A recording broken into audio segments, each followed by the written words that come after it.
मरणं सुग्रीव संभाषणं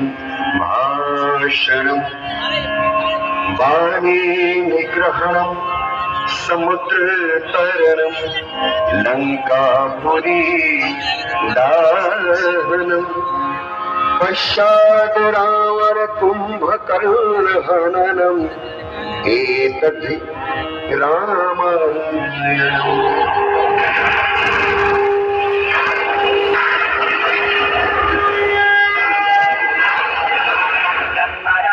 महाराज, अब हम चारों कुमारों का नामकरण करते हैं। कौशल्या नंदन का नाम केवल 2 अक्षर का, किंतु इतना महान कि अनंत ब्रह्मांड उसमें समा जाए।